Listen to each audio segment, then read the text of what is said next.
Eh bien, écoute, Allons-y. on est prêt. C'est tout bon. Alors Emmanuel Passy, moi je suis de la Banque des Territoires, la marque de la Caisse des dépôts, et je suis en charge notamment des sujets villes et territoires intelligents et données territoriales surtout en ce moment, au-delà d'autres activités sur les infrastructures numériques. Et moi, je suis Emmanuel Mouton, donc le cofondateur de Synox depuis, comme tu l'as dit, de nombreuses années maintenant.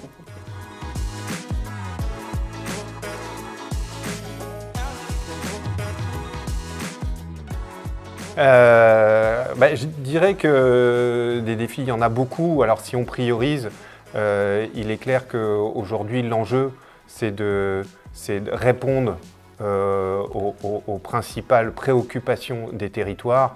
Et quand on parle des préoccupations, c'est la transition écologique, c'est la transition énergétique, c'est la résilience des territoires. On est à travers les infrastructures très présents sur ces sujets résilience.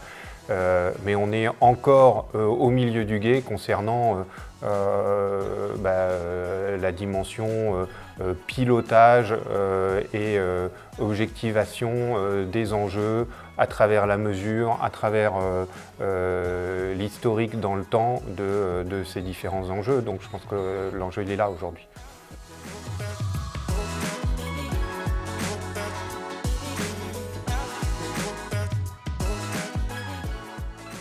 Tout à fait. Alors, le logement social subit un cadre réglementaire aussi très contraignant, notamment sur la dimension RSE, c'est clair. Et au-delà de ça, j'en parlerai tout à l'heure, mais au-delà de ça, les priorités d'investissement et les capacités d'investissement des bailleurs sociaux vont être très mobilisées dans les années à venir. Et je reste persuadé qu'on ne pourra pas faire de la rénovation en grande masse sans cibler les investissements, sans les prioriser.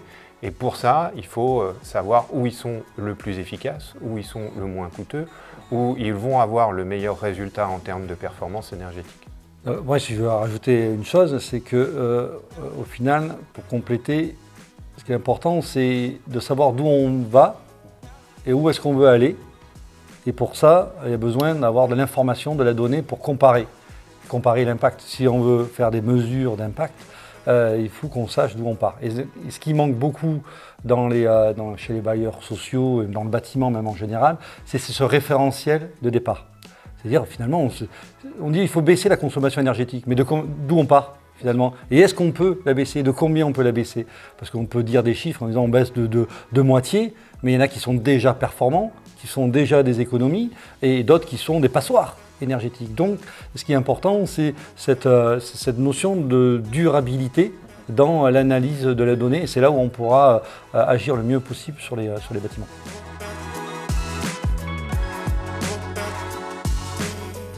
Alors, comment on le mesure? Avec des capteurs.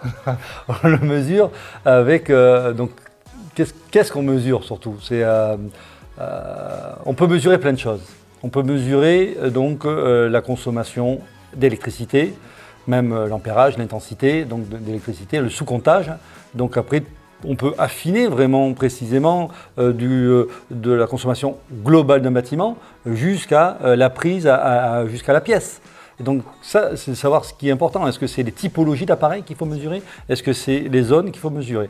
Après, il n'y a pas que l'électricité, il y a l'eau aussi. Donc la ressource en eau est importante parce que ça dépend si on veut mesurer une détection de fuite qui arrive ou une analyse de comportement de consommation d'eau, c'est-à-dire sous la douche, il faut tenir à moins de 5 minutes, 10 minutes. Voilà.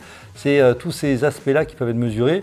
Et plus après le pilotage aussi des chaudières. C'est l'optimisation aussi des équipements actifs qui sont très consommateurs en énergie parce qu'eux ils tournent tout le temps, jour et nuit. Et donc là, il faut arriver à avoir une intelligence dans le pilotage, dans les consignes qui sont remontées. C'est là qu'on pourra faire aussi beaucoup d'économies.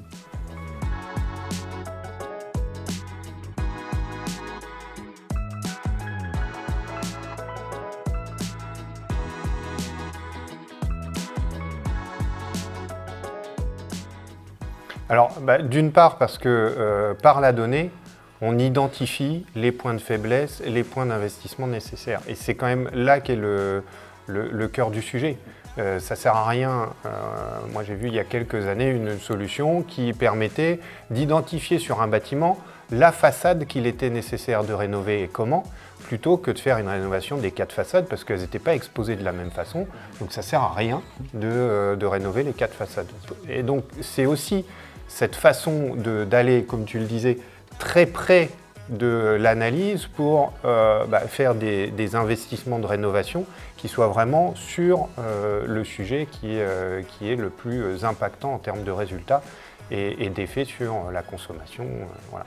Et ce qu'on dit aujourd'hui sur les bailleurs sociaux est complètement duplicable dans le domaine des collectivités territoriales qui ont un patrimoine immobilier très important, qui est très difficile à assumer et qu'il va falloir transformer aussi. Et moi, je compléterai aussi avec des coûts qui sont indirects, qui sont des fois mal évalués.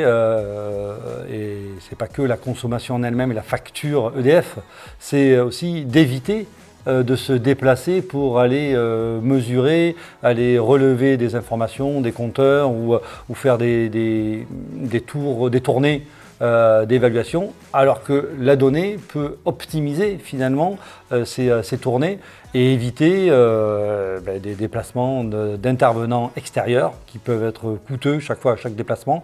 Et donc ça, le retour sur investissement, il est facilement quantifiable et il ne faut pas le négliger et l'intégrer dans le calcul du coût.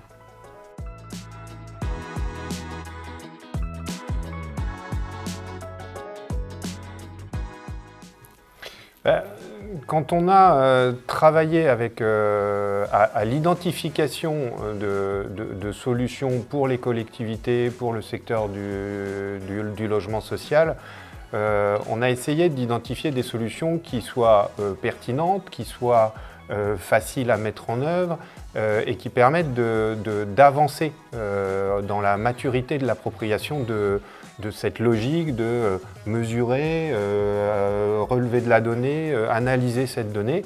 Et donc c'est à ce moment-là qu'on a rencontré beaucoup de solutions, plus ou moins pertinentes, et c'est cette ergonomie, cette capacité à s'adapter aussi au cas d'usage, parce que quand on a commencé à travailler avec l'équipe d'Emmanuel, la maturité était encore un cran nettement en dessous de ce qu'on peut voir aujourd'hui. Donc ne serait-ce que dire il faut mesurer, il faut capter de la donnée, il faut vous approprier cette donnée, il faut la croiser avec autre chose, c'était déjà une démarche innovante. Et donc il fallait quelqu'un qui puisse s'adapter au cas d'usage, qui aille chercher avec tel client tel cas d'usage, qui soit capable de l'implémenter facilement. Et on a estimé que la plateforme Sinox était vraiment idéale pour aller dans ce sens-là. Et donc favoriser le développement de POC à l'échelle et puis le déploiement de grande ampleur, parce que c'est ce qu'on vise, clairement. Ouais, je pense que ce qui nous a bien complété, c'est des compétences finalement et la connaissance d'une technologie et d'un marché permet de dire on est capable d'accompagner ce marché dans son évolution intellectuelle dans les usages. On n'est pas capable de dire c'est ça qui va être pertinent à l'avenir, mais par contre on est capable de l'accompagner et de l'accompagner dans un sens qui, je pense, est en adéquation avec les valeurs aussi de la Banque des Territoires, on est un acteur français. On reste capital français, on héberge les données en France, donc la souveraineté, la donnée est importante. Les enjeux donc, de la donnée, de l'intelligence artificielle, de tous ces algorithmes, donc il y a une notion d'éthique, de propriété de données et de protection de la donnée. Et ça, je pense que ça garantit d'être un peu un tiers de confiance agnostique qui, pour les collectivités, vont dans leur stratégie finalement dire oui, c'est ce type donc, de partenaire avec qui on va être en confiance pour l'avenir. Ce n'est pas le fait d'amener une solution clé en main maintenant, c'est le fait de dire on va être avec vous encore dans le temps parce que c'est maintenant que vous allez prendre conscience du potentiel de ce que vous pouvez faire. Et donc on sait qu'à l'avenir, on rame dans le bon sens et ensemble. Bien sûr.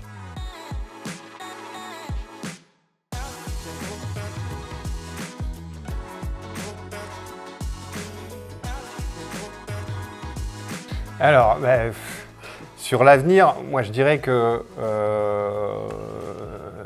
si je me projette dans 5 ans, disons, j'aimerais bien qu'on soit... les cas d'usage, on les a aujourd'hui. Il y a eu 1000 POC, il y a eu 1000 tests. Les cas d'usage qui ont vraiment des effets, qui ont vraiment un impact, on les a. Donc maintenant, il faut trouver la façon de les utiliser de façon large, étendue et sur tout type de profil de clients.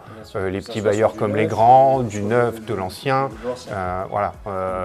Il est clair qu'aujourd'hui, on ne peut plus rester sur des POC qui restent en l'air, malgré les effets positifs et malgré les ROI qu'on met en avant. On peut pas se dire c'est suffisant, on a testé le cas d'usage et ça suffit. Donc moi je dirais que c'est ça, à moyen terme, j'aimerais qu'on puisse dire voilà, ces solutions-là elles sont largement déployées. Il n'y a plus un bailleur social qui ne fait pas une analyse fine de son patrimoine à rénover avec des méthodes qui utilisent toutes les technologies dont on peut disposer aujourd'hui. De la même façon, la gestion énergétique dans les collectivités, ce n'est pas une ligne qui remonte de charge, mais c'est une finesse d'analyse qui permet de piloter le patrimoine au plus juste. Et ça de façon très large. D'EPOC, encore une fois, je pense que si on recensait tous les cas d'usage validés par d'EPOC, on en a des centaines. Des centaines, c'est ce qu'on avait, des centaines. Ouais, pour répondre un peu à ta question, ce que je compléterai, c'est le verrou, c'est d'embarquer les humains qui sont dans ces organisations. Parce qu'elles sont un peu dépassées par la technologie et le fait d'avoir plus de données, finalement, elles n'avaient pas cette information. Donc elles se retrouvent avec de l'information qu'elles n'analysaient pas. Et donc d'ailleurs, elles sont un peu en panique, je dirais, de dire mais qu'est-ce que j'en fais finalement, comment je l'utilise? Et je commence à en avoir de plus en plus et j'en ai plein et je suis presque dépassé. Et c'est là où elles ont un frein en disant je ne veux pas y aller, ça me fait peur. Et il faut qu'on arrive à lever ce verrou psychologique, humain, pour dire il faut les accompagner, ces gens-là, dire que c'est pour l'évolution de leur métier. Et donc là, tout l'enjeu est comment bien les accompagner dans cette transformation plutôt de process et de compétences en interne. Merci.